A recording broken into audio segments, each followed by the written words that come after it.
you very much, Damon. Excellent speech and presentation, and I hope you can send us the text so we can distribute it around the globe. So, next speaker, Amaney Jamal. Thank you so much, Redwan. That was a wonderful speech, David, so it's going to be a hard act to follow. I want to say thank you so much, Redwan, Dalia, and all of CSID for inviting me. It's a true honor and privilege to be here with you. There are several of you in the audience that I haven't seen for many, many years, so it's really a good opportunity to see everyone again. And I also want to say to NED, it is my honor to be on the board, and thank you for that opportunity. Today's talk is really particularly special because if you sort of look at the genesis of CSID and you look at the genesis of the Arab Barometer, both of them emerge in this post-9/11 world where the issue on the table is the key question of whether there is support for democracy in the Middle East and in the Muslim world. And so CSID took on more of the advocacy arm, if you may. And with my colleague Mark Tesler, we began the Arab Barometer project to basically document public opinion, mass public opinions of the region, and to put it in front of all consumers, policymakers, practitioners, educators about what Arabs really think. And rather than people sort of assigning attitudes and opinions, and especially coming up with these erroneous conclusions about the lack of a democratic pulse, the lack of support for democracy, the lack of democracy on the Arab street. And we've all heard the different sort of renditions of that. The data set that we have compiled speaks to sort of capturing the true sentiments of individuals in the region. So for me, this is a wonderful opportunity to sort of bring both of those threads together and talk about the Arab Barometer. So first of all, the Arab Barometer is a nonpartisan research network that provides insight into the social, political, and economic attitudes and values of ordinary citizens across the Arab world. Arab Barometer is the longest standing and largest repository of publicly available data on ordinary citizens' views in MENA. And our mission is to track attitudes and behavior, build institutional capacity in terms of conducting this type of research in the region, and disseminate knowledge about ordinary citizens living in the Middle East and North Africa. I'm not going to bore you with all the details, but important here to know is that we are now working on beginning the 8th wave of the Arab Barometer. We've been conducting these surveys since 2006. We have 7 waves. We've interviewed over 125,000 individual interviews. We've conducted over 87 nationally representative samples, and we have 7 waves across 16 countries. All of our data is publicly available for free on www.arabbarometer.org. We have an English website and an Arabic website, and we have a data portal for easy, basic sort of like bivariate tool for analysis, for data analysis. We have had generous support from NED. That's before I joined the board, so there was no conflict of interest. And we've been supported by many other entities, and I'm happy to discuss. We conduct national representative samples of approximately 2,400 citizens per country per interview. Everyone who participates is 18 and above. We only typically conduct face-to-face interviews, except for the pandemic, where we did phone interviews. And we can talk a little bit more about our sampling and our design. And more or less, just to jump into our presentation, as you know, we've seen political openings during the Arab Spring in Tunisia, Egypt, Yemen, Libya. We've had challenges to the state also in Bahrain and Syria. And in terms of just taking account of where these things stand, you know that the democratic system in Tunisia reversed in 2021. Egypt, it was a democracy till 2013. Yemen, we still have an ongoing civil conflict. Libya, still ongoing civil conflict. Bahrain was a short-lived protest. And Syria, we still sort of have an ongoing civil conflict. We all know that the key slogans associated with the Arab Spring were Aish, Hurriya, Karama, and Sariya, bread, freedom, and human dignity. And now, as we look at some of the headlines from newspapers across the region, what we see is that during this period of sort of democratic consolidation, or what we thought would be a period of democratic consolidation, we also know that there was a lot of corruption in the case of Iraq. There was a lot of economic crisis in the case of Tunisia. To echo something David said, stability, democracy and democratic transition is not necessarily the most stable of processes, but there is this commitment that where you're going to end up is going to be better than where you started. So when we think about now democracy in the Middle East and North Africa, what we sort of see is that there's a global decline of democracy everywhere. This is something also that David pointed to, and that this, of course, sort of has its spillover effects in the region. And what we are documenting, or what we're tracking, is that citizens in the region seem to have caught on, at least a good segment of the citizens in the region have caught on to this idea that there are weaknesses associated in democracy which may probably outweigh its benefits. And this is for citizens who are sort of living the everyday lives of a democratic sort of transition experience. And I just want to pause and say, oftentimes we, even as scholars working on this area or conducting analysis, we often forget that democracy that doesn't really emerge overnight. When you think, somebody once told me, or I read one or the other, when you look at between the French Revolution and its first sort of successful parliamentary democracy, that lag was somewhat about 35 to 50 years. So for us to sort of look at one-year experiences with Egypt's democracy and call it a failure, or even 10 years of democratic experience in Tunisia and call it failure, I just want to make sure that we're not being premature in terms of how we sort of label these experiences. But what we do know is that Arab citizens know democracy is not perfect, and they know that they've suffered, quote unquote, during the democratic transition, but they still believe it's the best governing system. So I'm going to sort of unpack that, these sort of kind of different threads about democratic economic weakness under democracies while simultaneously supporting the democratic outcomes. What does this mean from the perspective of ordinary citizens in the region? So how do MENA citizens feel about democracy? How have views of democracy changed, especially in the last 10 to 15 years? What accounts for these changes? And what can these changes tell us about democracy in MENA today? And what does it mean for the future of democracy in the Middle East and North Africa? So all of you can see this, I hope.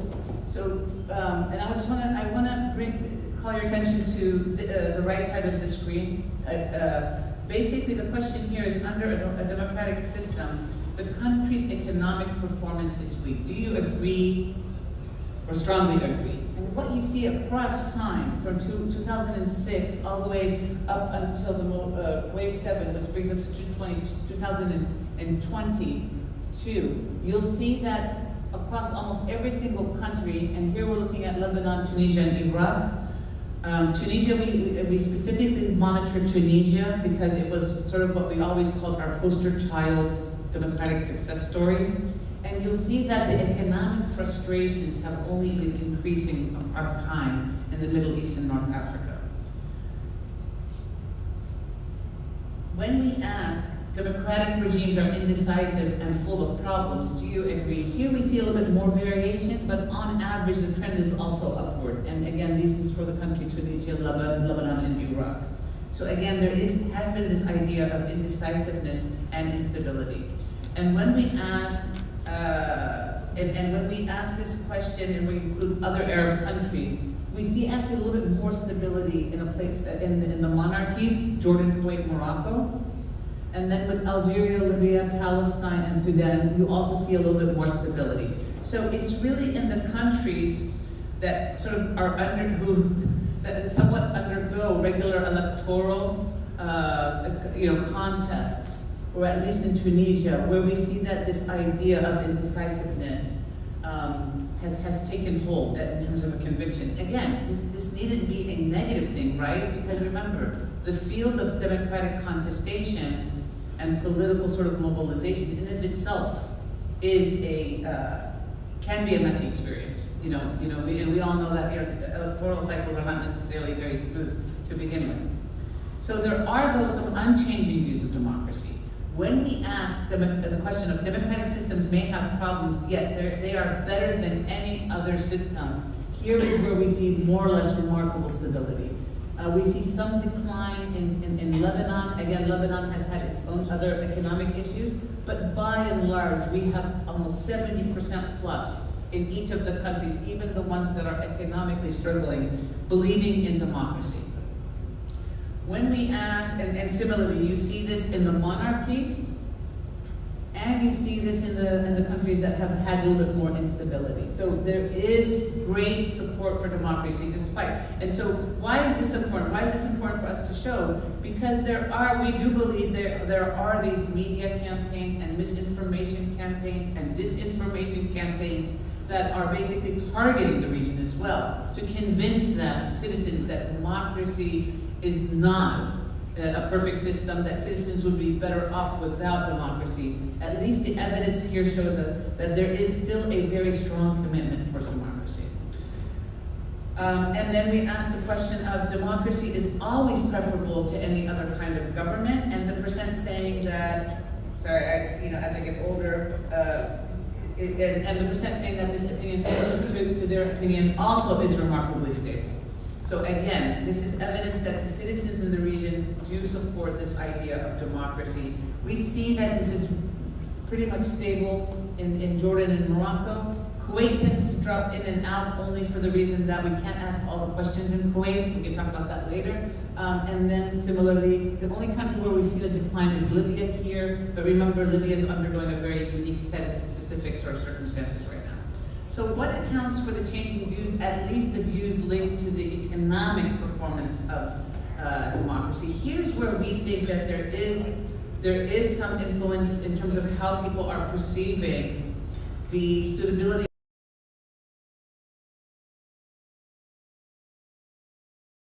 of democracy for economic growth.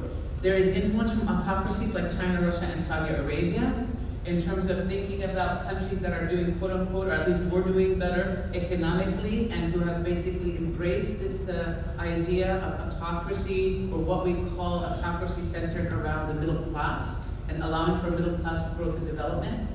The government performance in MENA democracies per se, we have to be critical of how MENA governments have performed in the democratic, quote unquote, countries, and there's been a global retrenchment of democracy more generally. Okay, so the ascendance of China in the Middle East, and I'm not an alarmist, and I'm not one saying that China is on the brink of the Middle East, but what we do see is that China is becoming a little bit more salient in the Middle East, and for our purposes, what we're seeing is that people, especially if we compare 2018, 2019 to the opinions of 2021, 22, what you see is that among the people who believe under a democratic system, the government's economic performance is weak. We see that increasingly across time, they now, so for example, let's look at Iraq.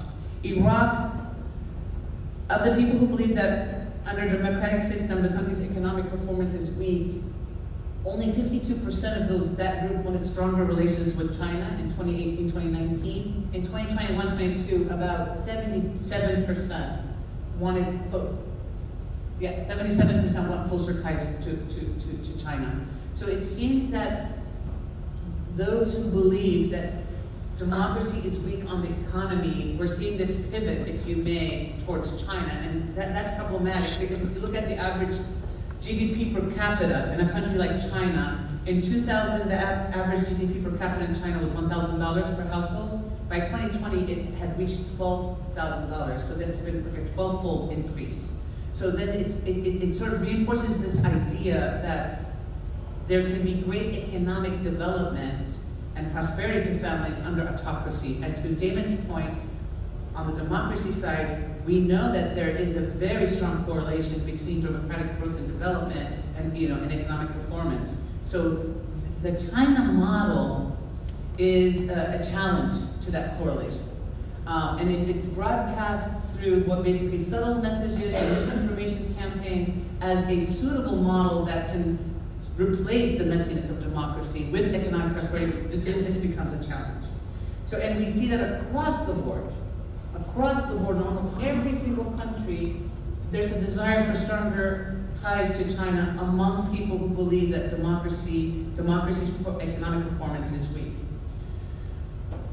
We also see that among people who believe that democratic regimes are indecisive and full of problems, there is, again, this other pivot towards China. Now, it's not as strong as the previous slide in terms of economic performance, but nevertheless, it gives us this idea that there is a contending challenger on democracy in the region. Okay, so now we want to look at views of support for democracy and authoritarianism in the region. And we are looking at this as a function of economic rating within each country. So in 2018, 2019, we asked people, what is the economic rating in your country? Is it good or very good? And we sort of break down the countries as democracies and non-democracies in MENA. Being the democracies are the electoral countries. They're not full democracies. Freedom House, forgive us, we know that, but we're looking at relative comparison. So economic rating in democracy, you'll see that the economic rating is quite low in quote unquote the countries that are dealing with elections versus the countries that have more or less maintained their sort of autocratic grip or have even reversed on democracy. So that's 2018, 2019. When we go to creating jobs, but still 2018, 2019, creating jobs in democracies, the percent saying that the government is doing a good job. Also the quote unquote more autocratic countries are doing better than the more democratic countries. So this is something that we are also paying attention to. That, oftentimes we think about democratic promotion. How do we advocate for democracy? Is democracy only an ideological campaign? The truth is, if the economic situation is being challenged consistently under experimentation with democracy, it sort of chips away at the societal support for it. And again, this is one thing that we're always talking about over the last decade is that any sort of democratic program in Tunisia should have been or needs to be accompanied by a very aggressive economic development agenda as well. Democracy versus effective democracy. So solving the country's economic issue. So here's where we're getting at.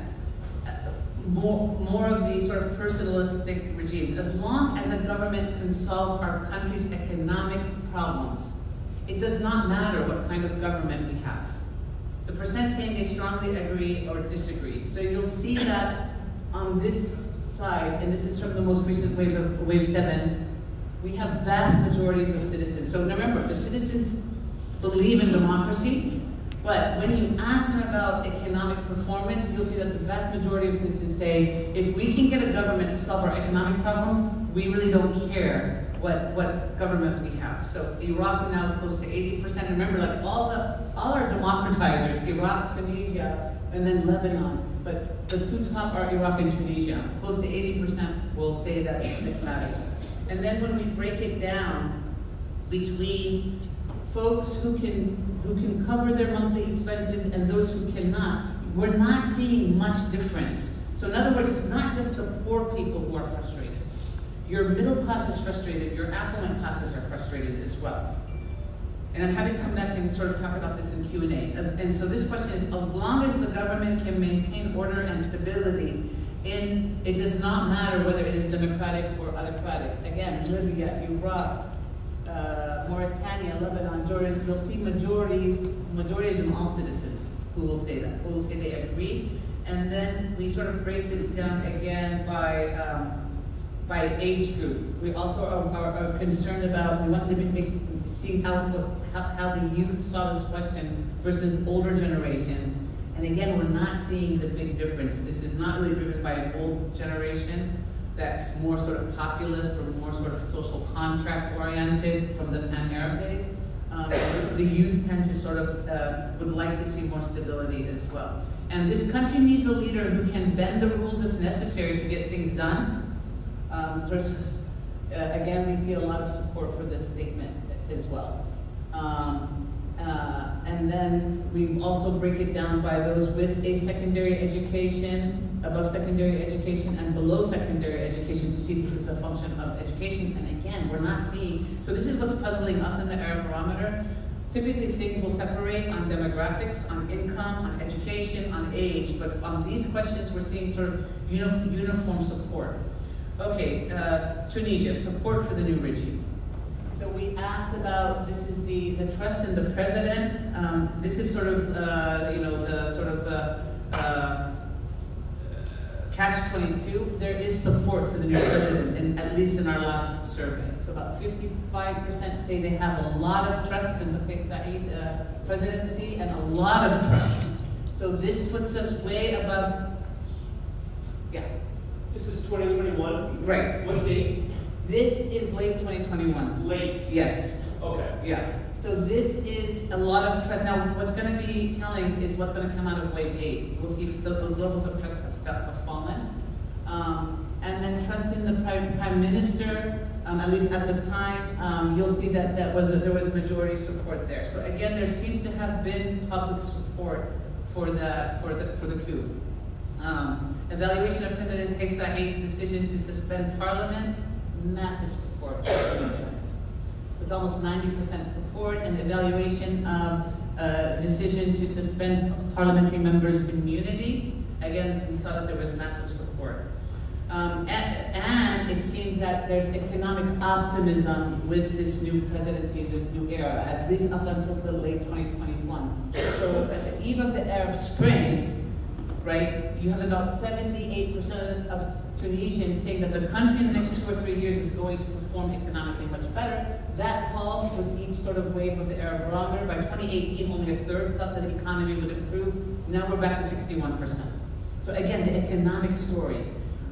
It's not like Tunisians flipped on democracy overnight, or Tunisians became less democratic. But the economic woes persisted.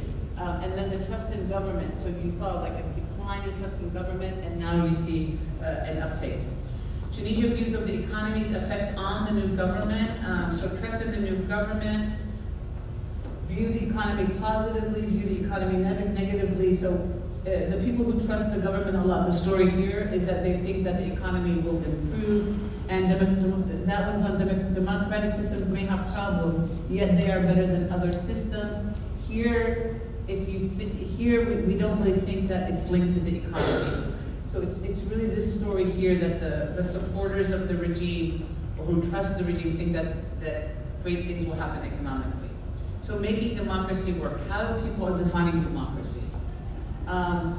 The truth is still, when we ask citizens in the Arab region about how they define democracy, most people will talk about this idea of dignity, and especially economic justice and economic dignity. So we'll ask, so when they sort of characterize the primary characteristic of democracy, the top response is jobs for everyone. And this is a problem, and it's not that they're advocating for a socialist system. And it's not that they're advocating for a communist system. What they're advocating for is that when you have huge spikes in unemployment across the region, especially among the youth population, then jobs becomes important, and this is a #1 priority for Tunisians. 55% of Tunisians say creating jobs. Again, Iraq, our other electoral story, 51%. Lebanon is somewhere up there, also 42%. Primary characteristic of democracy, saying government ensures law and order. You'll see in Egypt, that's a top priority. It's in Algeria, it's a top priority. Morocco, it's not the top priority for Lebanon, Iraq, and Tunisia. Jobs is the story in those countries. Primary characteristics of democracy, saying free and fair multi-party elections. Yemen, Sudan, a quarter of the population supports that, and every other country, again, and not to disparage those. These are important characteristics of democracy, but I think they need to be tied in with like an economic vision. And then saying freedoms of the press, again, it does matter in a lot of countries, but the economic story seems to sort of be dominant. The state of the economy, current situation in the economy, saying that it is good or very good. You'll see that in Lebanon, Tunisia, Tunisia, basically the two lines on the bottom, that's where most of the struggles are coming. Lebanon had the port bombing and then the financial collapse almost of the banking system, so that's where you see that decline. Tunisia has been struggling. We see more stability in places like Morocco on people's assessment. So when we talk about stability in Morocco, really quickly, let me just try to, I want to just take 1 minute, but one's very important, because we never used to talk really about food insecurity in the Middle East and North Africa, at least not what this data revealed. We ourselves in the Arab Barometer were absolutely shocked when we saw this. We worried, when we asked this question in Wave 7, we worried our food would run out before we got money to buy more. Mauritania, Sudan, we know those are high poverty countries. Libya, civil war, Egypt, right? With all the idea that Egypt has undergone economic prosperity under Sisi, 67% say we could not buy more food. Lebanon, Morocco, Iraq, Tunisia. The only country that did not report that was Palestine, and this is not to say, oh, the occupation is good or anything like that, but nevertheless, you understand what I'm saying, that this is a major finding throughout all the Arab regions, and the food that we bought did not last, and we did not have money to get more. Again, almost in about half the countries, majority of citizens are saying, about majority of citizens are struggling with food security on a monthly basis. And this is when we want to link it to what's going on in Ukraine, Russia, the world economy, supply chains, the cost of food. So I can go on. Corruption is nothing new. Big takeaways, sorry. Major changes and concerns about potential problems related to democracy, but clear majority still think it's the best system of government.